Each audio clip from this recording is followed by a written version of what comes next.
एक बात कबूल कीजिए कि जो भी मैं कहूंगा सच कहूंगा।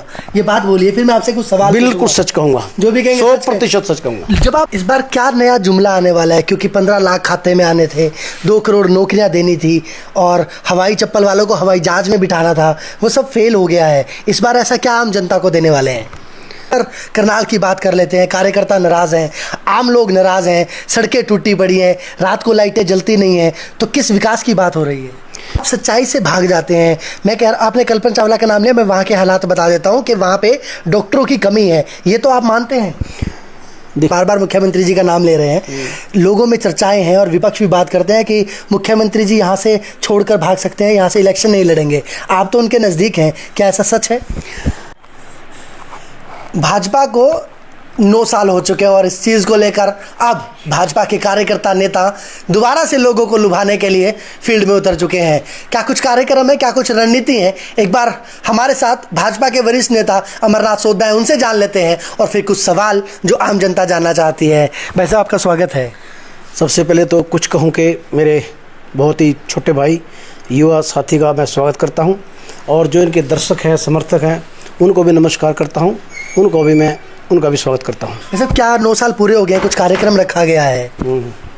9 साल पूरे होने के बाद भारतीय जनता पार्टी के यशस्वी प्रधानमंत्री ने जिस प्रकार अपनी योग्यता को दर्शाते हुए इस देश को ऊंचाइयों पर लेके गए हैं, चाहे धारा 370 की बात हो, चाहे स्वच्छ भारत मिशन की बात हो, चाहे हर घर जल की बात हो, हर घर नल से जल की बात हो, चाहे स्वच्छ भारत की बात हो, चाहे धारा 370 की बात हो, राम मंदिर की बात हो, जनधन अकाउंट्स की बात हो और विदेशों में भारत का जो सम्मान बढ़ाया उसकी बात हो, स्टैंड अप और स्टैंडर्ड इंडिया भारत की बात हो और जो गरीब लोगों के लिए जो जितनी योजनाएं बनाई गई हो, आवासीय योजना की बात हो, वो सारी की सारी योजनाएं लेकर के भारतीय जनता पार्टी ने तय किया है कि जैसे ही भारतीय जनता पार्टी के यशस्वी प्रधानमंत्री, देश के प्रधानमंत्री 30 मई को 9 साल उनके कार्यकाल को हुए हैं, 30 मई से लेकर के 30 जून तक हम महाजनसंपर्क अभियान को लेकर के आम लोगों के बीच में, जनता के बीच में जाएंगे और जो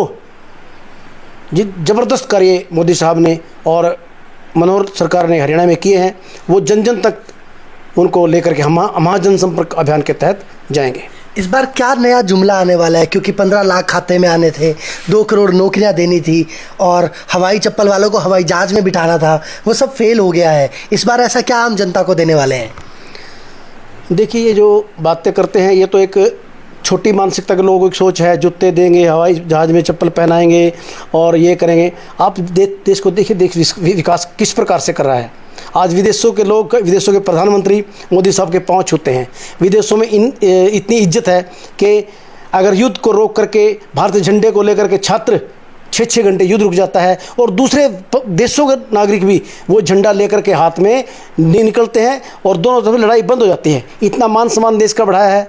अब अभी संसद भवन का उद्घाटन किया है। राम मंदिर की बात करते थे, जैसे हम चुनाव में जाते थे, लोग कहते थे आप चुनाव के टाइम में राम मंदिर की बात करते हो, और आज राम मंदिर का सपना इस देश के लोगों का पूरा होने जा रहा है। धारा 370 की बात कीजिए, कोई कल्पना भी नहीं कर सकता था कि धारा 370 का सपना पूरा हो जाएगा और मोदी साहब के कुशल नेतृत्व में धारा 370 का सपना पूरा है। अर्थव्यवस्था को देख लीजिए, कोरोना काल का 2.5 साल का जो काल था वो कितना देश के लिए एक संकट था। उसमें एक डोज नहीं, मोदी साहब ने 2-2 डोज पूरे देश को लगाई और पूरे देश को ही नहीं लगाई, पूरे 100 देशों के आसपास वो डोज पहुंचाई गई है। उनको आर्थिक सहायता की गई है। आज देश विश्व गुरु बनने की तरफ आगे बढ़ रहा है, विकसित भारत की तरफ आगे बढ़ रहा है।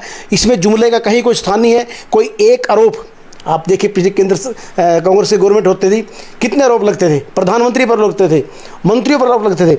आज एक आरोप मोदी साहब पे लगा दें, कोई भ्रष्टाचार का लगा दें, एक आरोप मनोहर लाल पे लगा दें, भ्रष्टाचार का आरोप लगा दें, उनकी नीयत पे कोई शक करके बात कर दे, तो आप ये कहे जुमले की बात है। ये बिल्कुल सच्ची और सच्ची सीधी बात करने वाले लोगों की सरकार है। इसमें कोई जुमलेबाजी नहीं है। ये देश को विकास को, देश को विकसित करने के लिए, देश को ऊंचाइयों पर ले जाने के लिए, रक्षा के मामले में आप देखिए डोकलाम में चाइना ने थोड़ी सी हरकत की, भारत ने की फौजों ने वहाँ पर ले जाकर के अपनी सारी की सारी जो तोहफे थी वो रख दी, हेलीकॉप्टर बिछा दिए और पाकिस्तान को ये बताया, चाइना को और पाकिस्तान को, चाइना को ये बताया कि नहीं, हम वो भारत नहीं हैं, हम आज ये बदलता हुआ भारत है। बात बिल्कुल ठीक की है आपने, पर करनाल की बात कर लेते हैं। कार्यकर्ता नाराज़ हैं, आम लोग नाराज़ हैं, सड़कें टूटी पड़ी हैं, रात को लाइटें जलती नहीं हैं, तो किस विकास की बात हो रही है? करनाल की अगर बात की जाए, कल्पना चावला मेडिकल देखिए आप, ये हमारी सरकार ने बनाया है। ये यूनिवर्सिटी इन तरावड़ी में महाराणा प्रताप यूनिवर्सिटी हमारी सरकार ने बनाया है। और सड़क बाईपास देखिए आप, रामनगर में पर इस तरफ आप कभी गए हैं? रामनगर में आप देखिए एक पार्क, कितनी सुंदर पार्क बनी है, नहर पार। वहाँ पर लोग गंद और कूड़ा फेंकते थे। आप आज घूमने में लोग रामनगर के नहर के पास दोनों तरफ जाते हैं। बाईपास निकाल दिया है, सड़कें बना दी हैं, द्वार बना दिए हैं। और रही बात अब लाइट फ्यूज होगी, एक लाइट बंद होगी तो मुद्दा बना। लाइट में कोई इतनी लंबी चौड़ी बात नहीं, 24 घंटे लाइट मिल रही है। और आज मैं पहले ही कह रहा हूँ, जिनको विरोध करना ही है, उनको तो बल्ब फ्यूज लगना ही लगना है। हालांकि बल्ब से कोई राज नहीं चलता। आप देखिए लाइट की कहीं कोई समस्या नहीं है। आप सच्चाई से भाग जाते हैं। मैं कह रहा, आपने कल्पना चावला का नाम लिया, मैं वहाँ के हालात बता देता हूँ कि वहाँ पे डॉक्टरों की कमी है, ये तो आप मानते हैं? देखिए डॉक्टरों की ये कमी मानते हैं और वो धीरे धीरे पूरी हो रही है। आपकी जानकारी में बता दूं, 2500 कल्पना चावला में डेली ओपीडी करते हैं। 2,500 से 3,000 ओपीडी डेली कल्पना चावला में होती है। 2,000 सिविल हॉस्टल में होते हैं। आप व्यवस्था जाकर देखिए ना, किस प्रकार के लोग हमारे डॉक्टर्स वहाँ पर हैं। 24 घंटे काम करके हमारा जो स्टाफ वहाँ लगा हुआ है, काम करते हैं। अब कई लोगों को तो हमारी नेगेटिविटी दिखते हैं, अब दिखा देते हैं कि कल सफाई नहीं है। वहाँ पर देखिए, आप जाकर देखिएगा। मैं इस बात को पूर्णतः एग्री करता हूँ, क्योंकि वहाँ सफाई भी है, व्यवस्था भी अच्छी है, पर मैं आपको बता रहा हूँ भाई साहब, वहाँ डॉक्टरों की कमी है। आप इस चीज़ को एग्री कीजिए। बिल्कुल, डॉक्टरों की तो आज ही कमी नहीं है। ये तो कई वर्षों से पीछे कमी है। हमने तो बल्कि भर्ती की है, उसको जो प्रोसेस है उसको और आसान किया है। उसको निकाल करके एक जो लंबा प्रोसेस था उसको शॉर्ट करके वहाँ डॉक्टर ले रहे हैं और जल्दी वो पूरी हो जाएगी। कमी है, एक डॉक्टर वर्ग की हमेशा कमी रही है, लेकिन हमारी सरकार ने, माननीय मुख्यमंत्री जी ने उसको सुधारा है। और गृह मंत्री जी ने हमारे जैसे वो उनके पास डिपार्टमेंट उन्हीं के पास है, तो बिल्कुल उसको ठीक कर दिया जाएगा। उस चुनने की, वहाँ डॉक्टर लाने की प्रक्रिया करना ठीक किया है। 2024 में क्या लगता है, भाजपा की सरकार बनेगी? निश्चित तौर पर। अब एक सवाल पूछ लेता हूँ इसी पर। कांग्रेस से बात करें तो वो कहते हैं हमारी सरकार आएगी, आम आदमी से करें वो हमारी आएगी, इनेलो हमारी, भाजपा हमारी, किसकी सरकार आएगी और क्यों? देखिए, अभी बात करें इनेलो के, अगर आप सुप्रीमो से बात करें कि आपका सपना क्या है, वो कहेंगे मेरा बेटा अभय चौटाला एक बार मुख्यमंत्री बन जाए। वो हुड्डा साहब से अगर बात करेंगे कि आपका सपना क्या है, वो कहेंगे कि एक बार दीपेंद्र किसी भी तरह मुख्यमंत्री बन जाए, इसको छाप लग जाए। और हमारे मुख्यमंत्री का सपना क्या है, वो कहते हैं कि जिस आदमी की इनकम 1,80,000 से कम है, 50,000 है, 40,000 है, 25,000 है, 1 लाख सालाना है, उसकी मैं इनकम बढ़ा करके मुख्य धारा में लेकर आऊँ। चाहे वो कौशल रोजगार के माध्यम से हो, चाहे वो मेले लगाने के माध्यम से हो, चाहे लोन देने के माध्यम हो, चाहे एमएसएमई स्कीम के तहत उनको फ़ायदा पहुंचाने के माध्यम से हो। मुख्यमंत्री केवल एक सपना है कि जो आदमी 1,80,000 से कम कमा रहा है उसको मैं मुख्य धारा में लेकर आऊँ और सबको इस देश में हरियाणा एक, कोई जातिवाद ना हो, कोई वाद विवाद ना हो। तो ये सोच मुख्यमंत्री का है। अमरनाथ जी, मैं आपकी बड़ी रिस्पेक्ट करता हूँ एज आ नेता, आप बहुत अच्छे लीडर हैं।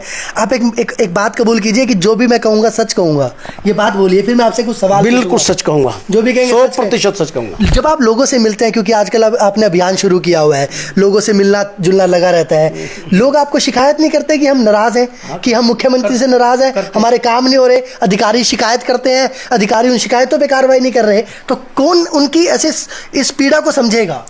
देखिए, जितने अधिकारी, मैं इस बात को कोई मुझे अच्छी नहीं बात लग रही है, मैं बात कह रहा हूँ, जितने अधिकारी और जितने भ्रष्ट अधिकारी, मैं कह सकता हूँ, जितने भ्रष्ट अधिकारी इस सरकार में गिरफ्तार हुए हैं, पकड़े गए हैं, मुकदमे दर्ज किए गए हैं, वो पहले कभी नहीं हुआ।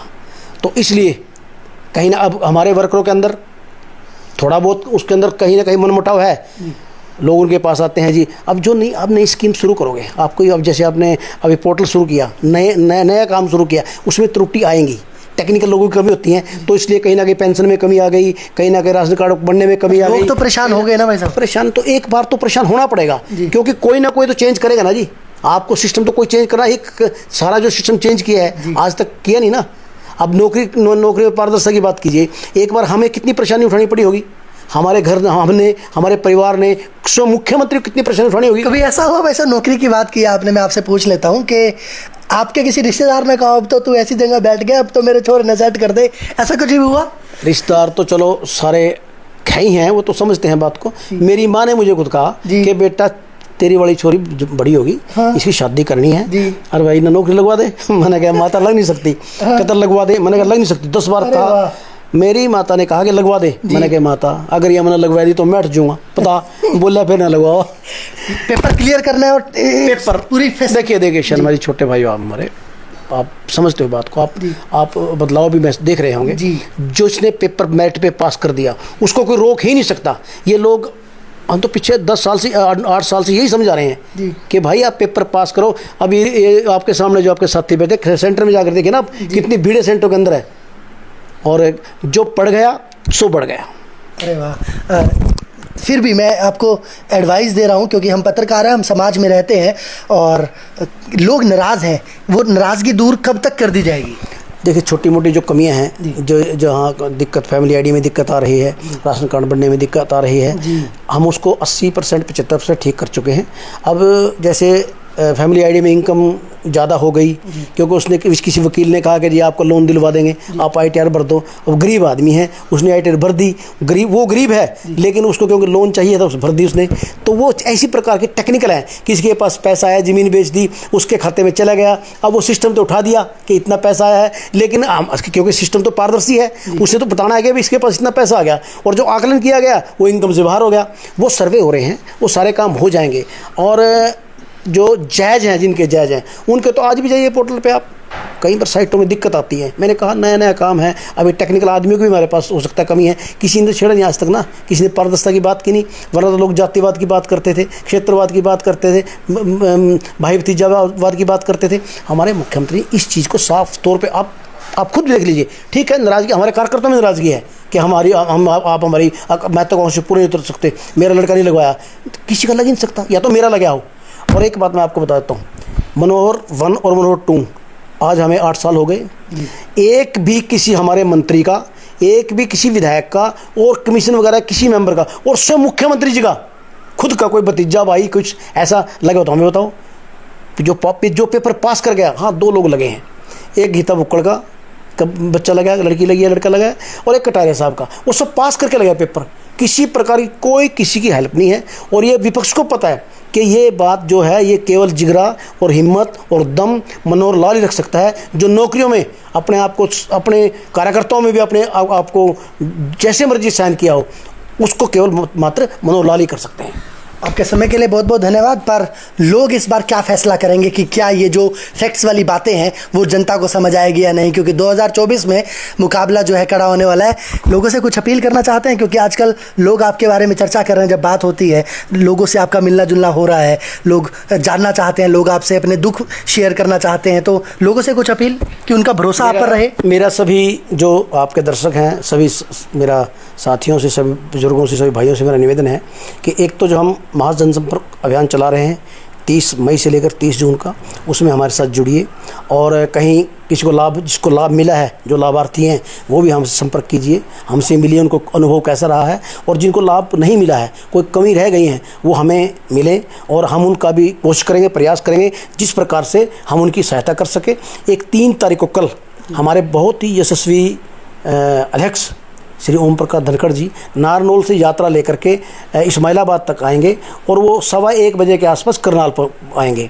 तो मेरा आपके दर्शकों से निवेदन है कि जो विकास तीर्थ यात्रा है, जिसमें हम फटिया लेकर के हम बताएंगे, प्रेस भी करेंगे, वहाँ पर आपका भी वहाँ स्वागत है कि हमने क्या क्या विकास किए हैं, उस विकास को लेकर के विकास तीर्थ यात्रा माननीय धनखड़ साहब निकाल रहे हैं।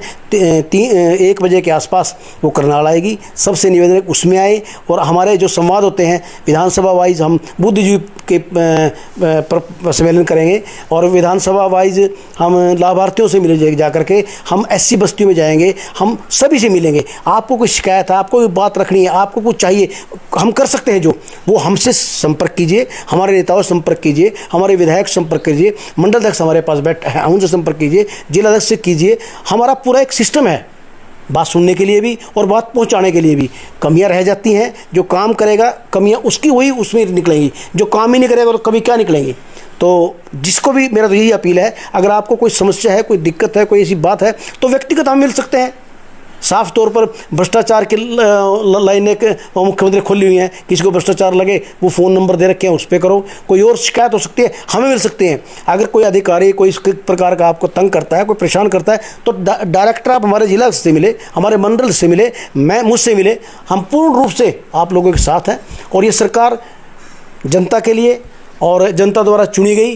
और मुख्यमंत्री रात दिन तक एक ही बात करते हैं, मैं गरीब लोगों का, जो अंत्योदय के लोग हैं, उनके साथ मैं उनका जीवन स्तर कैसे उठाऊं, वो उसमें लगे हैं। कहीं भी आपको कोई जरूरत पड़े तो हम सदैव तत्पर आपके साथ। अमरनाथ जी, एक आखिरी सवाल पूछ लेते हैं, क्योंकि आप बार बार मुख्यमंत्री जी का नाम ले रहे हैं। लोगों में चर्चाएं हैं और विपक्ष भी बात करते हैं कि मुख्यमंत्री जी यहाँ से छोड़कर भाग सकते हैं, यहाँ से इलेक्शन नहीं लड़ेंगे। आप तो उनके नज़दीक हैं, क्या ऐसा सच है?